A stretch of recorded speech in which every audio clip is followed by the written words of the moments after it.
Walczyłam od urodzenia z 2 królowymi, które chciały mojej głowy. Przeciwko mężczyznom, którzy wyznawali mi miłość, lecz pragnęli jedynie mojego tronu. Spiskowała przeciwko mnie połowa Europy z papieżem na czele. Jednak moim największym oponentem było moje serce.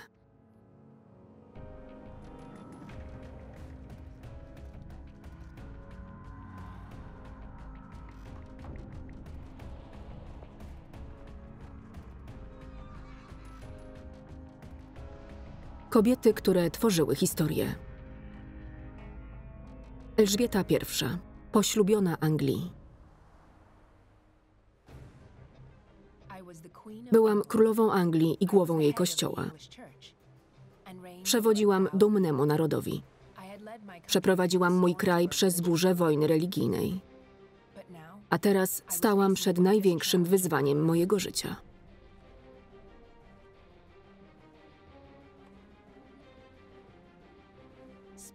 Hiszpania wypowiedziała mi wojnę. Największa potęga tego świata wysyłała swoją wspaniałą armadę przeciwko naszej małej wyspie. Stałam się dla nich zbyt potężna. Król Hiszpanii znienawidził mnie, zarzucając mi herezję, ponieważ nie byłam katoliczką.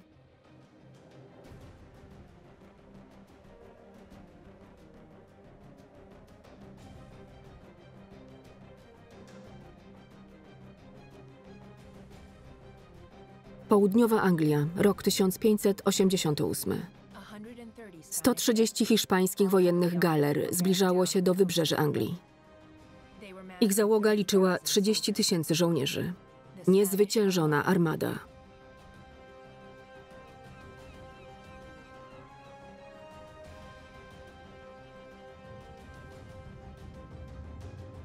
Bałam się. Pomyślałam wówczas, Anglia jest zgubiona.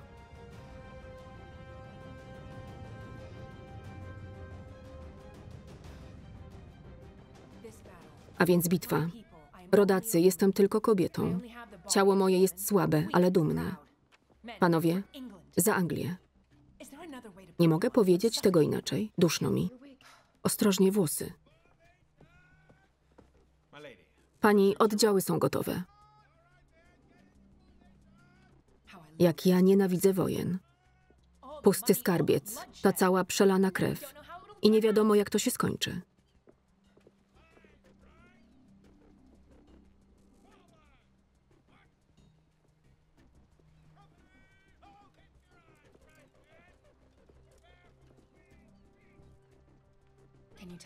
Możesz mi powiedzieć, co się tam dzieje? Nic nie widzimy. Mgła ogranicza widoczność. Żołnierze są niespokojni. Radzę z nimi porozmawiać. Chcą zobaczyć swoją królową.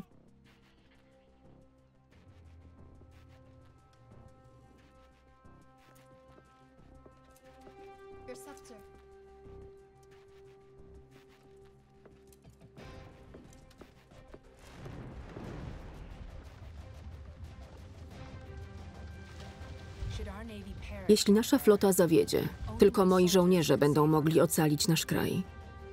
Nie wiedziałam, co dzieje się na morzu, ale wiedziałam, że moi ludzie wierzą w Anglię, a przede wszystkim we mnie.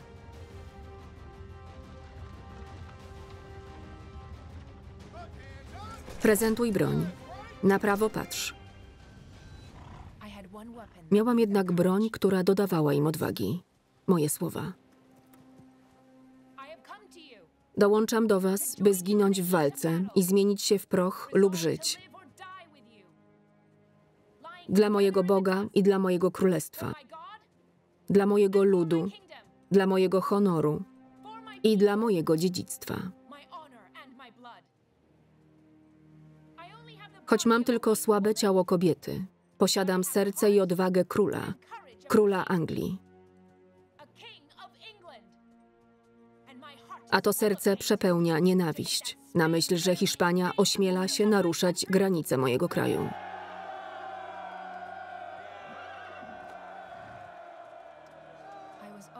Tak, byłam tylko kobietą, ale jednocześnie najpotężniejszą na świecie. Do tej pory sprostałam wszystkim wyzwaniom. Coś, czego nikt się nie spodziewał, nawet ja. Moje narodziny były wielkim rozczarowaniem. Dziewczynka. Po raz kolejny ojciec nie doczekał się następcy. Kobiety były tylko marionetkami w męskiej grze o władzę.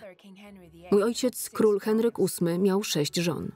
Potrzebował męskiego potomka. Te wszystkie rozwody, egzekucje. Posunął się nawet do wyrwania Anglii z łona Kościoła katolickiego. To uczyniło go wrogiem papieża i katolickiej Hiszpanii. Miał tylko 3 dzieci.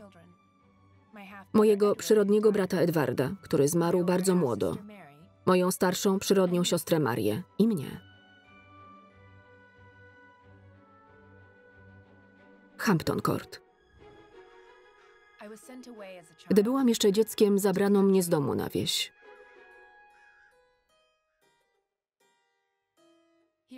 Tutaj nauczyłam się wszystkiego, co każda księżniczka wiedzieć powinna.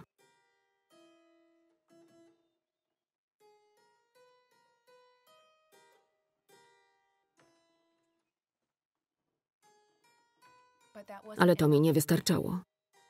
Chciałam mieć najlepszych nauczycieli i takich dostałam. Słońce, Ziemia, Księżyc. Które ciała niebieskie obracają się wokół innego? Według Kopernika. Pierwszym i największym obiektem jest jedna z gwiazd stałych, a następną po nim planetą jest planeta Saturn. A ile czasu potrzebuje na pokonanie całej swojej orbity? Okrąża Słońce w ciągu około 30 lat. Co mamy dalej?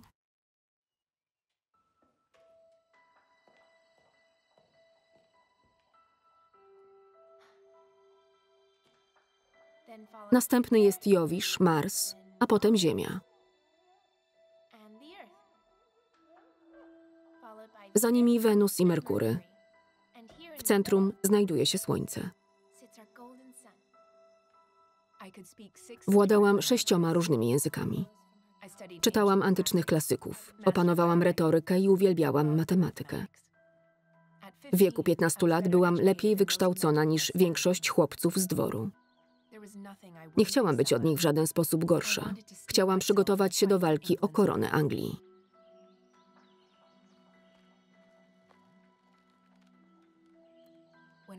Gdy miałam 20 lat, moja przyrodnia siostra Maria zasiadła na tronie. I tak zaczął się mój koszmar. Londyn, rok 1554.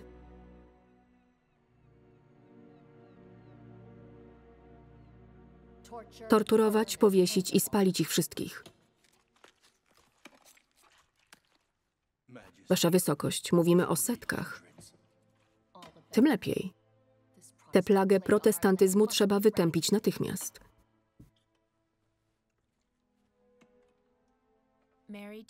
Maria Tudor była zupełnie inna niż ja. Miałyśmy tego samego ojca, ale różne matki. Jej była Hiszpanką, moja Angielką. Ona była katoliczką. Mnie wychowano w wierze protestanckiej.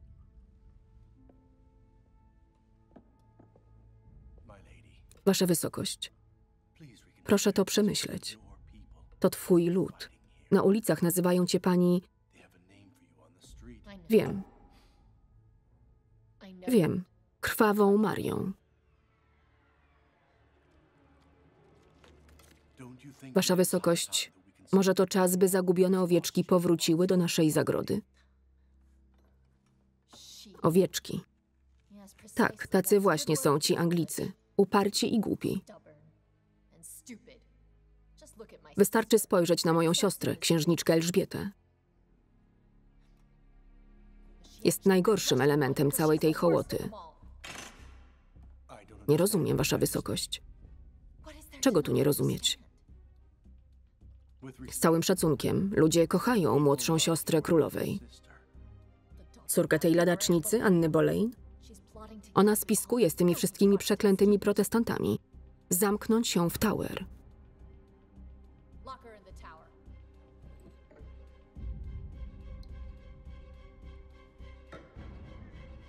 Londyńska Tower, rok 1554.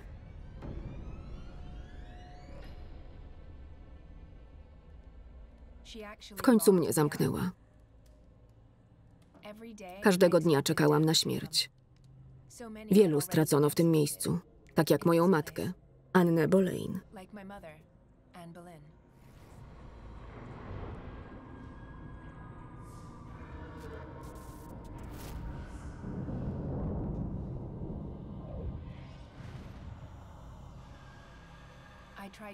Desperacko próbowałam nawiązać kontakty w samotności. Miesiącami bezskutecznie błagałam Marię, by mnie wysłuchała.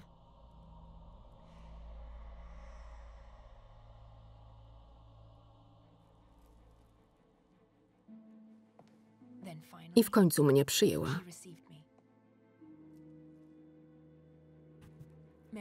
Maria chciała powrotu katolickiej Anglii,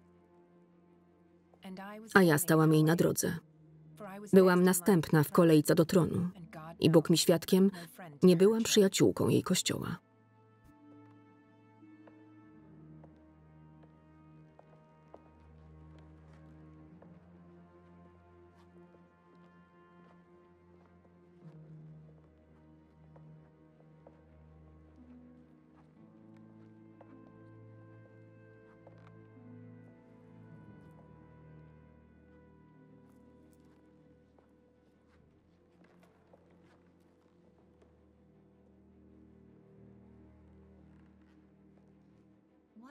Czego chcesz?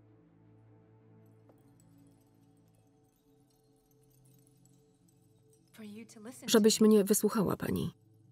I? Dlaczego traktujesz mnie jak wroga? A nie jesteś nim? Wasza wysokość, jestem ci siostrą.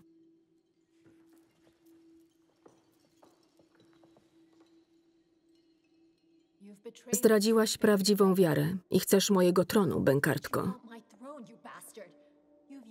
Sprzymierzyłaś się z tymi heretykami, którzy czyhają na moje życie.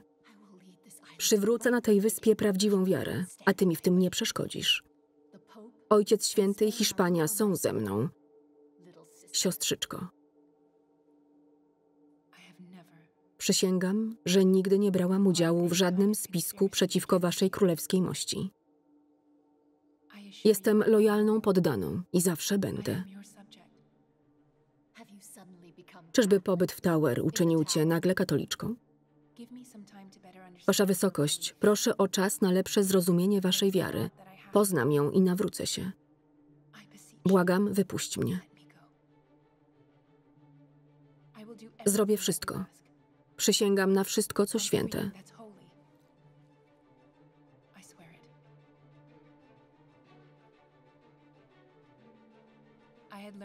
Nauczyłam się być dobrą aktorką. Kłamanie przychodziło mi bez trudu. Nie obchodziła mnie jej wiara. Chciałam żyć. Uwierzyła mi i zostawiła mnie w spokoju.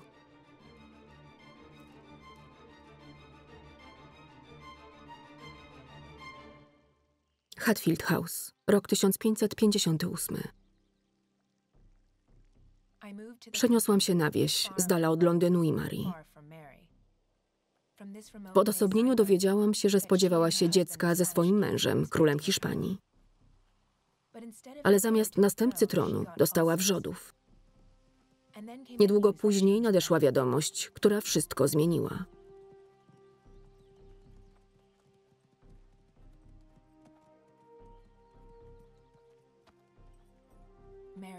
Maria zmarła. Nagle to ja zostałam królową Anglii.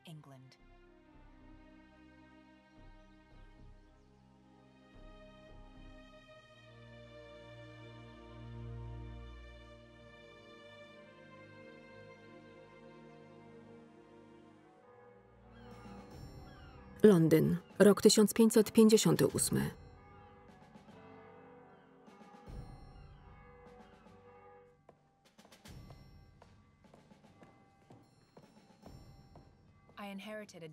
Anglia po rządach Marii okazała się ciężkim brzemieniem. Ale mimo to nie mogłam doczekać się panowania. Niestety musiałam zmierzyć się z gronem dżentelmenów, którzy zawsze wszystko wiedzieli najlepiej. Panowie, dziś w Londynie zawiał nowy wiatr. Wasza wysokość, przykro mi to mówić, ale przejmujesz biedny kraj na rubieżach Europy z pustym skarbcem i narodem podzielonym przez wiarę. Mamy więc sporo do zrobienia. Nie mianowałam was wszystkich moimi doradcami dla zabawy. Co proponujesz, Cecil? Pani, skoro pytasz wprost, proszę, zakończ procesy heretyków. Uwolnij więźniów. Lud ci za to podziękuje. Dobrze. Rób co trzeba. I zaplanuj moją podróż po Anglii. Ależ wasza wysokość, to bardzo ciężka podróż w warunkach niegodnych królowej. Prosimy nie narażać swojego cennego życia. Mój lud musi mnie zobaczyć, a ja chcę widzieć mój lud każdego roku. To zbyt niebezpieczne. Wciąż jest tu wielu katolików, którzy pragną śmierci jej królewskiej mości. Kiedy przecież mam wokół tylu postawnych obrońców.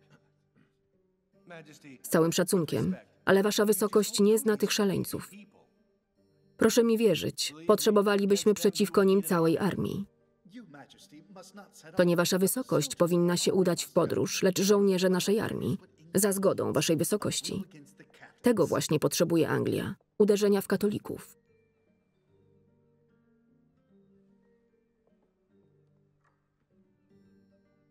Jeśli chcę żyć, muszę pozwolić żyć. A żeby rządzić, potrzebuję ludzi, moich ludzi. Bez względu na przekonania, bez względu na pozycję. Tu chodzi o Anglię, nie o religię. Nie interesują mnie ich dusze.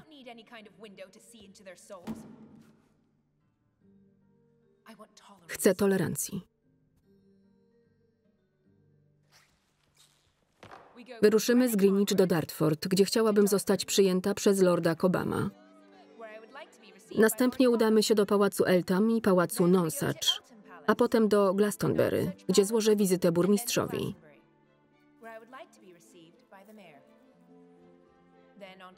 Odwiedzimy lorda Finesa w West Horsley.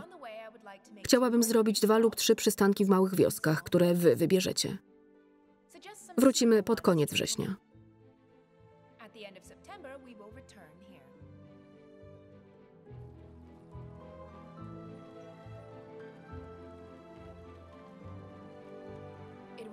Podczas tej podróży poznałam i zrozumiałam moje królestwo.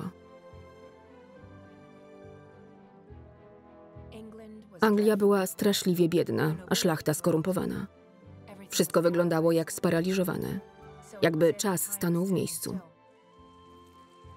Mój lud był skrajnie niewykształcony. Brakowało szkół, prawie nikt nie umiał czytać ani pisać. Moi poddani głodowali. Chciałam to zmienić. Owczarstwo potrzebowało wsparcia państwa. Angielskie tkaniny były wysoko cenione na europejskich rynkach. Wspierałam kupców, handlarzy i ludzi przedsiębiorczych. Wszystkich wizjonerów, którzy sprawiali, że Anglia stawała się bogatsza i silniejsza. Na moją pomoc mogły liczyć również uniwersytety. Aby osiągnąć cele, potrzebowaliśmy wykształconych ludzi.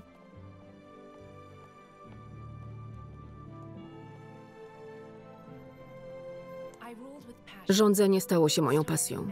Było to wyczerpujące i pozbawiało mnie sił, ale tego właśnie chciałam.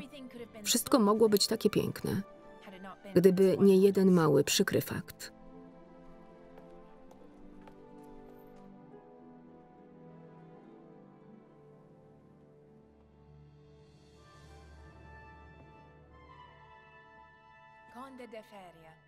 Hrabio de Feria, przybyłeś złożyć hołd, czy też wypowiedzieć mi wojnę? Wasza wysokość, mam wielki zaszczyt poinformować, że Filip, z Bożej łaski król Hiszpanii, obojga Sycylii, Jerozolimy, Węgier, Dalmacji, Chorwacji. Ach, ta ich skromność. Arcyksiąże Austrii, książę Burgundii, władca Brabancji i Mediolanu, hrabia Barcelony, Flandrii i Tyrolu. Tak, wiem. Król pragnie prosić o rękę jej królewskiej mości. Doprawdy? Cóż za zaszczyt. Pomówmy jednak o korzyściach wynikających z dziewictwa. Myślę tu o naszej Matce Bożej. Wypada również wspomnieć o zachowaniu celibatu, który daje przestrzeń i czas na rządzenie. Uważam to zresztą za swój obowiązek. Jestem na pierwszym miejscu królową, przywódczynią Anglików, a nie kandydatką na żonę. To zdanie waszej wysokości. Jeśli królowa nie urodzi dzieci, kto odziedziczy tron?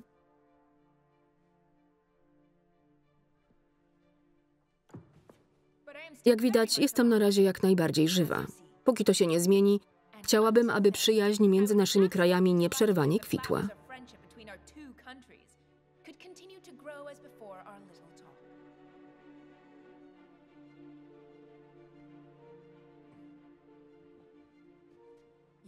Zabrałeś mi już wystarczająco dużo czasu. Panowie wybaczą.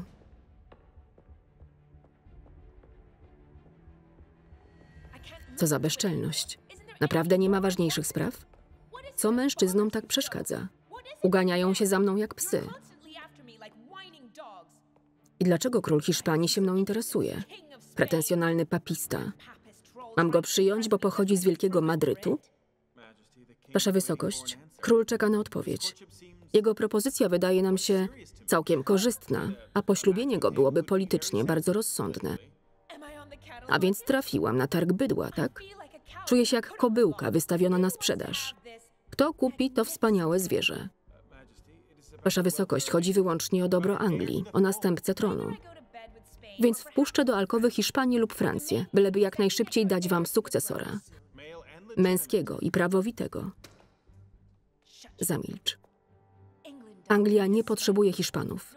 Ani zuchwałego sekretarza stanu, który ośmiela się mówić królowej, za kogo powinna, za kogo nie powinna wychodzić.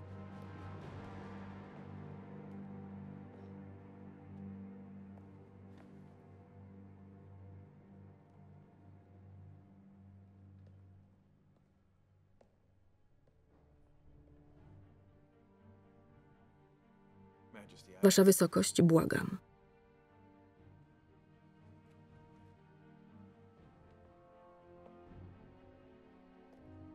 Nie zezwalam na publiczne debaty na temat sukcesji.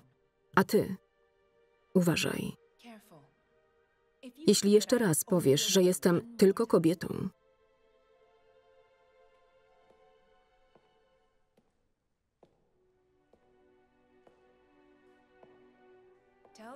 przekaż królowi Hiszpanii, że przemyślę sprawę. Kazałam Hiszpanowi czekać jeszcze jakiś czas. Potem odmówiłam. Wolałam panowanie i zabawę od małżeństwa.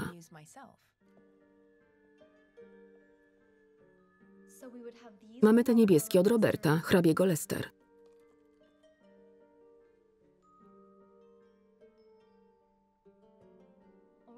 Zielone od hrabiego Norfolk.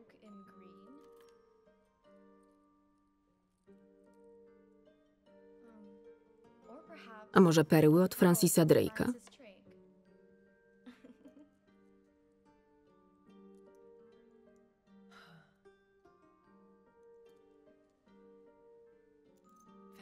Wspaniale. Wybieram perły, zachwycające. Czy to nie pirackie perły, wasza wysokość? Cóż, bez naszych małych rozbójników wszystkie te niezwykłe skarby pozostałyby w rękach Hiszpanów. A to byłaby wielka strata. Czy on też dzisiaj przyjdzie? Francis. Żegluje wzdłuż wybrzeży Nowego Świata. A przynajmniej mam taką nadzieję. Francis Drake. Wszyscy dobrze wiedzieli, że zarabiał na piractwie. Hiszpanie byli wściekli. W końcu to ich statki padały jego łupem.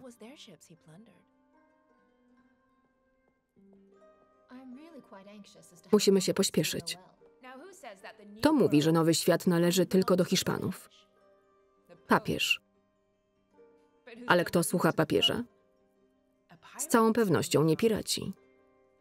Ważne, że Francis ciągle oddawał należną mi część. Nie będziemy przecież tańczyć 2 razy w tej samej sukni. Nie piję, mało co jem i nie mam kochanków. To moja jedyna słabość. A co z Robertem Dudleyem?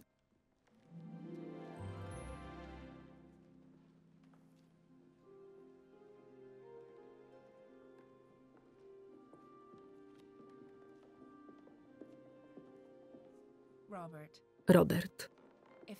Jeśli istniał w moim życiu mężczyzna, to był nim właśnie on. Zatańczmy. Muzyka?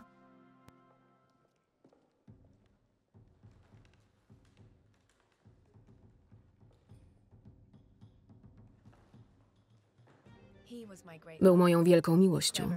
Inteligentny, czarujący, zabawny. Niestety nie był kandydatem godnym królowej, a do tego miał żonę. Nasz związek wywołał burzę nie tylko na dworze. Cała Europa mówiła, dlaczego królowa nie ma króla u boku.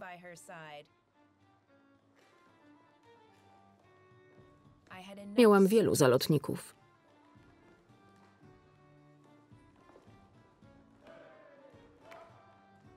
Filip z Hiszpanii, zbyt katolicki.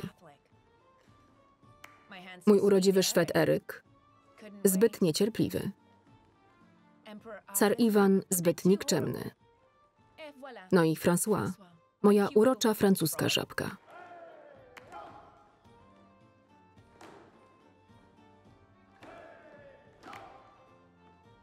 Tylko ty, Robinie, kochany rudzielcu, byłeś w stanie poruszyć moje serce.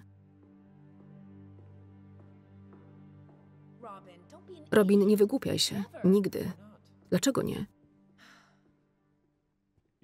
Odrzucasz wszystkich. Hiszpanów, Francuzów, katolików, protestantów, bogatych, wpływowych. Wszystkich. Czyli powinnam wpuścić do łoża swoich wrogów? Męża, który będzie mi mówił, jak mam rządzić? Dzieci, które zapragną mojej korony? Jeśli tylko nie umrę przy porodzie. Jeśli nie chcesz żadnego z nich, wybierz mnie. Elżbieto, wybierz nas.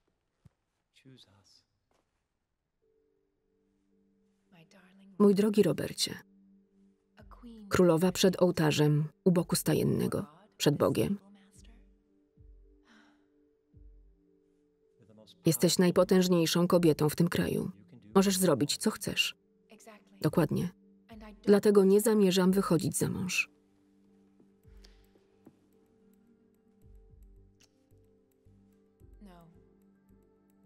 Pozostanę dziewicą poślubioną Anglii.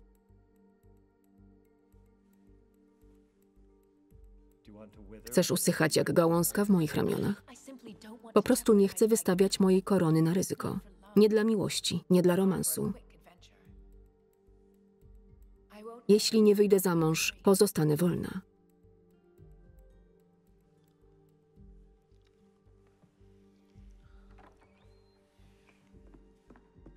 Wasza wysokość? Mam złe wieści. Nie rób takiej miny, Cecil. No mów. Maria ze Szkocji powiła syna. Nie muszę mówić, co to oznacza. Najwyższy czas, by wasza wysokość znalazła sobie męża. W przeciwnym razie na tronie wkrótce zasiądzie katolik lub cudzoziemiec.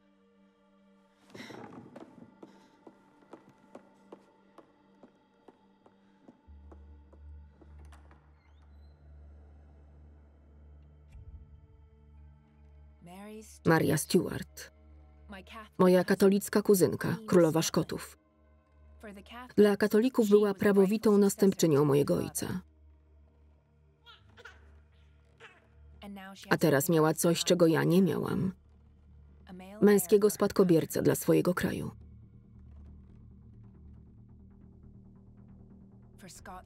Szkocja. Maria chciała połączyć ten kraj z Anglią, ale teraz sytuacja się zmieniła. Maria i jej sojusznicy nie spoczną, dopóki ona lub jej syn nie przywdzieją purpury.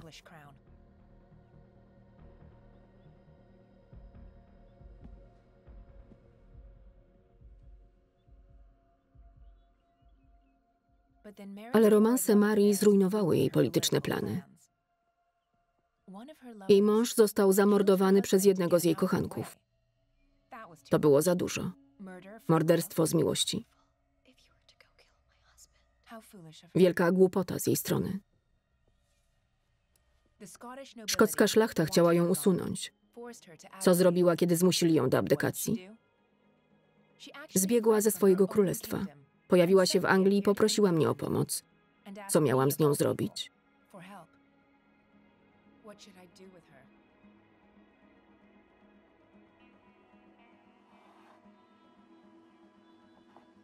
Skąd to wahanie, wasza wysokość?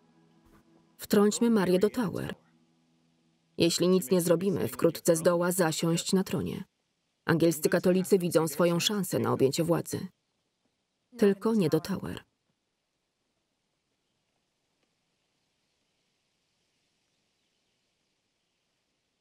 Wkrótce katolicy zaczną spiskować przeciwko nam. Możemy oddać jej zamek ze wszystkimi udogodnieniami i nie pozwolić jej go opuścić. Mamy ponieść taki wydatek na tę katoliczkę? Jeśli zamkniemy ją w Tower, natychmiast wystąpi przeciwko nam połowa Europy. Musimy tego uniknąć. Nie chcę wojny. Anglia nie jest na nią gotowa. Wasza wysokość nie może pokazać słabości.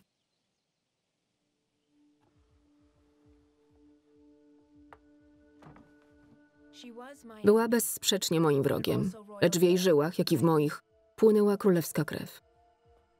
Uwięzić ją? Czy Maria zrobiłaby to samo ze mną?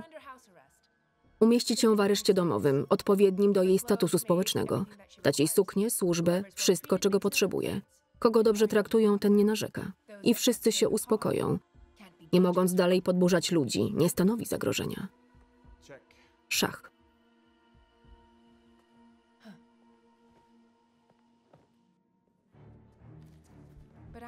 Myliłam się jednak. Wkrótce nadeszła odpowiedź z Rzymu. Katolicka królowa zakuta w łańcuchy przez protestantów. Nawet jeśli byłyby to łańcuchy ze złota, to było dla papieża zbyt wiele.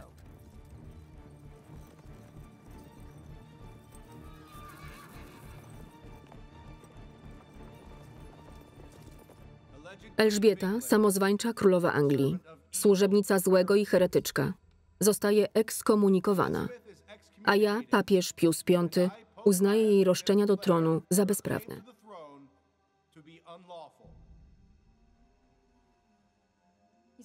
Spójrz. Zalecam rozwagę. Elżbieta będzie wściekła i aresztuje wszystkich katolików, a może i waszą wysokość. Błagam, nigdy by się na to nie odważyła. Jestem królewską kuzynką, czyż nie? Wasza wysokość, to może być bardzo ryzykowne. Proszę się wstrzymać. Ale dlaczego miałabym się wstrzymywać? W końcu coś się dzieje. Katolicy w Anglii są odważni, widzą we mnie swoją królową. Będą o mnie walczyć. Wasza wysokość nie dostrzega, co jej grozi. Elżbieta jest teraz wyjęta spod prawa. Wszyscy katolicy chcą ją zabić. Każdy życzy jej śmierci. Królowa nie może tego tolerować. Proszę mi wierzyć. Zemści się. Wasza wysokość powinna się trzymać z daleka. W przeciwnym razie będzie w niebezpieczeństwie.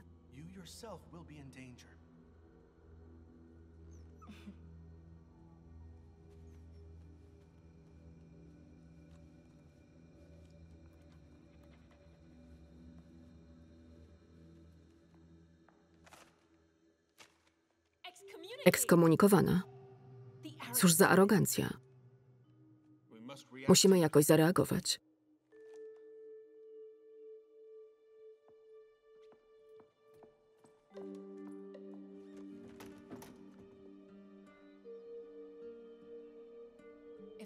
Jeśli chcę żyć, muszę pozwolić żyć.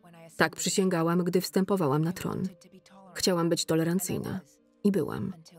Aż do dziś. Sprowadź Walsinghama. Nie potrzebowałam psa gończego.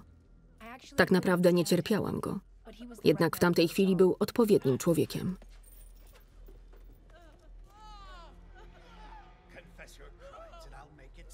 Francis Walsingham aresztował i zabił tysiące ludzi w moim imieniu. Wykrył każdy spisek przeciwko mnie.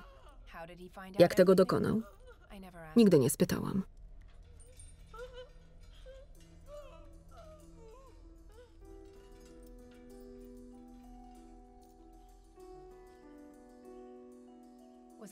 Czy nadal byłam dobrą królową? Miałam krew na rękach. Krew mojego ludu. Musiałam zrobić to, czego nie chciałam, bo nie miałam wyboru.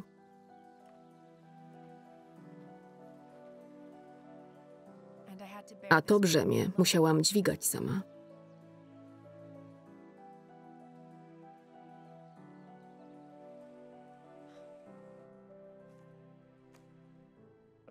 Pewnego dnia twój ulubiony szpieg zapuka również i do moich drzwi. Wiesz, ile spisków uknuto przeciwko mnie tylko w tym roku? Domyślam się, że wiele.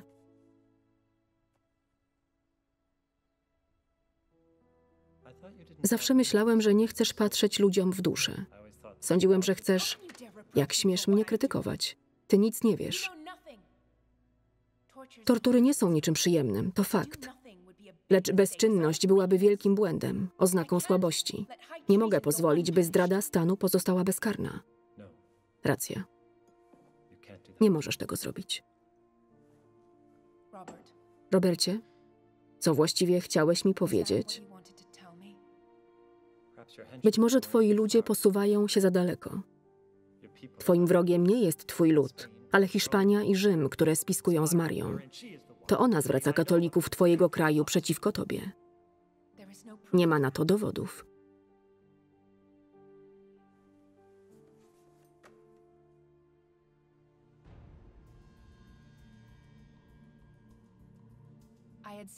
Uchroniłam Marię przed Tower. Dałam jej zamek i służbę. Co dostałam w zamian?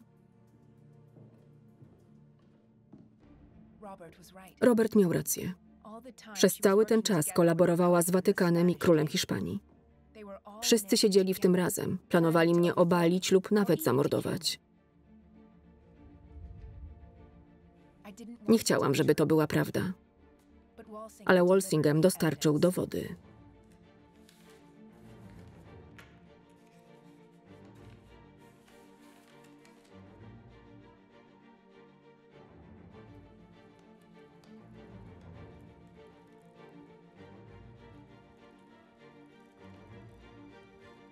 Zaszyfrowane litery nie pozostawiały wątpliwości.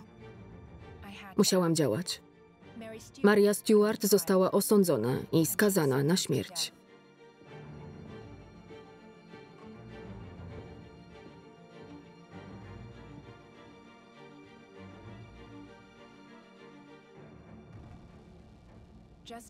Aby wysłać ją na szafot, wystarczył jedynie mój podpis.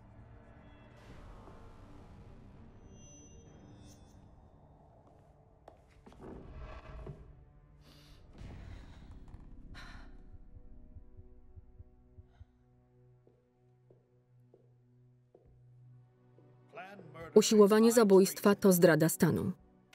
Królowa musi podpisać wyrok. Kto ją przekona? To ją dobije. Na miłość boską. Musimy pozbyć się Marii. Nie rozumiem tych wątpliwości. Ludzie również się niecierpliwią. Trudno im zrozumieć, dlaczego inni zdrajcy zostali straceni, a ona nie. Nie ścina się królowych jednym pociągnięciem pióra. Pociągnięciem pióra odbył się legalny proces. Wyrok był jednogłośny. Spodziewałem się po tobie większych umiejętności dyplomatycznych. Jak myślisz, co się stanie, jeśli zetniemy głowę katolickiej królowej?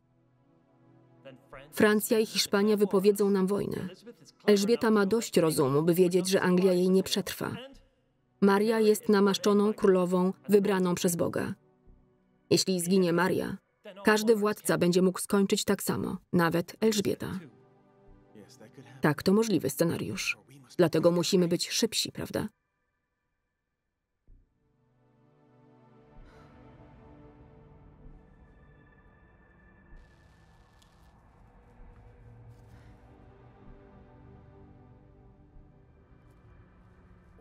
Co było sprawiedliwe, a co nie? To nie miało już znaczenia. Albo ona, albo ja.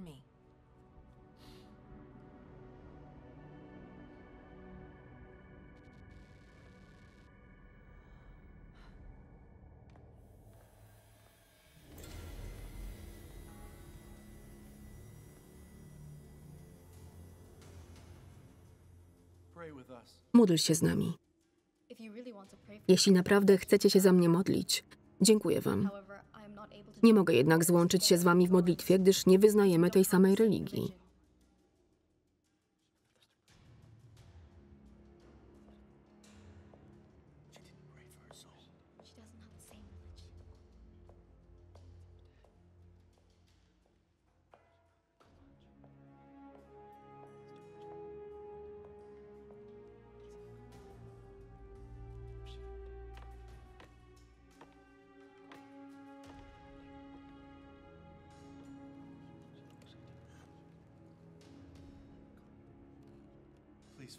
Przebacz mi.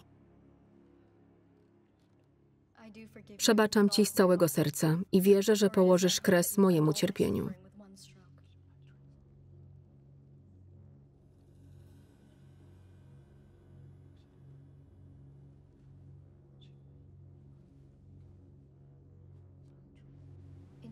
Ojcze, w Twe ręce powierzam ducha mego. Ojcze, w Twe ręce powierzam ducha mego. Ojcze, w Twe ręce powierzam ducha mego.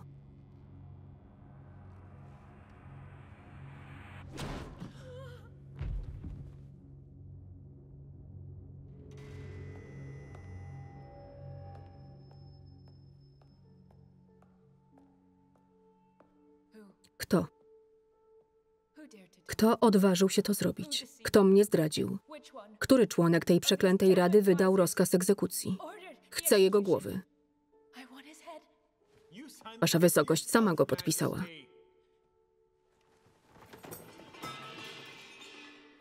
Ale nigdy go nie wysłałam. Nigdy. Ty o tym wiedziałeś.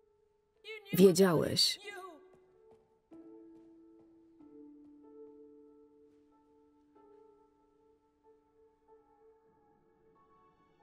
Londyn, rok 1572.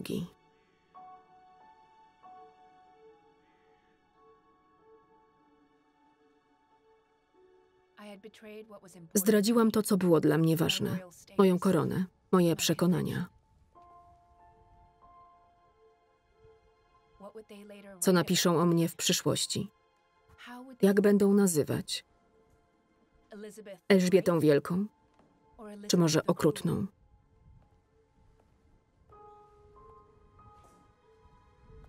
Czyżbym stała się morderczynią?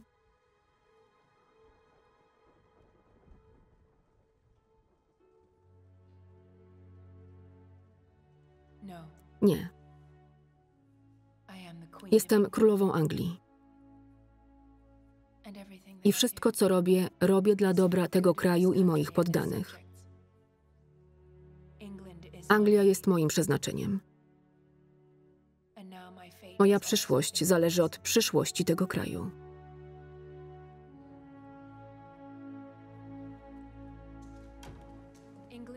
Hiszpania wypowiedziała nam wojnę. Anglia potrzebowała teraz swojej królowej. Co mamy robić? Przewyższają nas liczebnie, są ciężko uzbrojeni i doświadczeni. My nie. Nasze okręty nie mogą równać się hiszpańskiej armadzie. Dominują na morzach. Walka z nimi na otwartych wodach to szaleństwo. Co więc powinniśmy zrobić? Panowie, Wasza wysokość, Hiszpanie wpływają na nasze wody, które są im obce. Nie znają lokalnych wiatrów, prądów czy pływów. Niech wypłyną na kanał La Manche. Wtedy my zrealizujemy nasz plan. Nasz plan? Wypełniliśmy kilka okrętów smołą, podpaliliśmy je i wysłaliśmy w kierunku hiszpańskiej floty, w sam środek ich formacji. Jeśli wiatr będzie nam sprzyjał. Wybuchnie panika, odetną kotwice, a dumna armada rozpierzchnie się w 4 strony świata. Powtórzę. Tylko jeśli wiatr będzie nam sprzyjał. Następnie zaatakujemy ich, statek po statku. To nasza szansa, jedyna jaką mamy.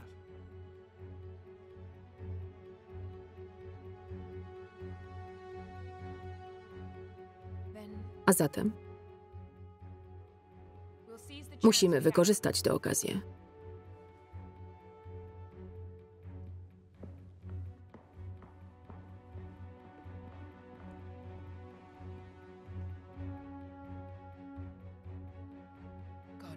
Niech Bóg ma nas w opiece.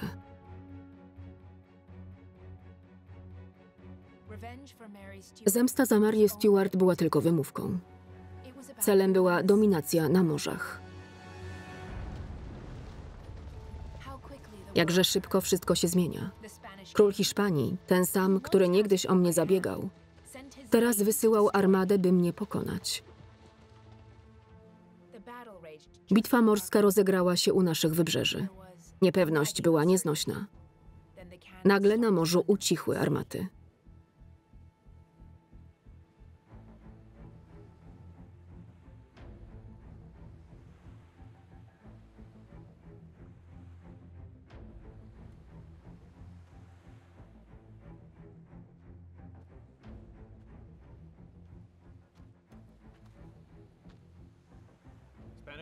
To Hiszpanie?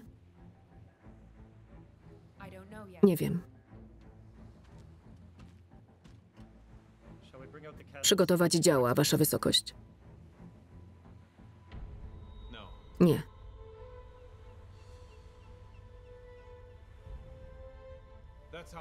To nasza flota. To nasze okręty. Zwycięstwo.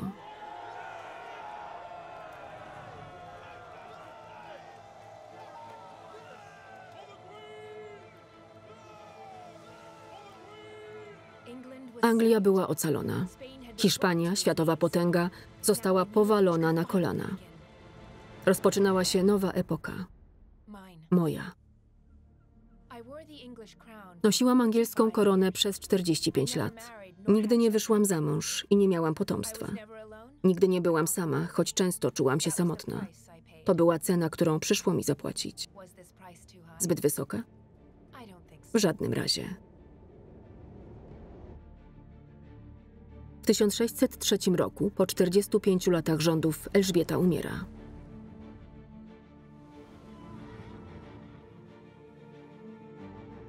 Na swojego następcę wybrała syna swojej rywalki, Marii Stuart.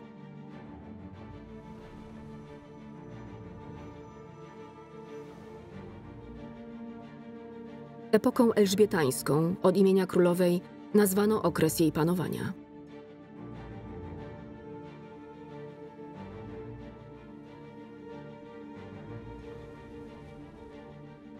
Jej zwycięstwo nad Hiszpanią dało początek Imperium Brytyjskiemu.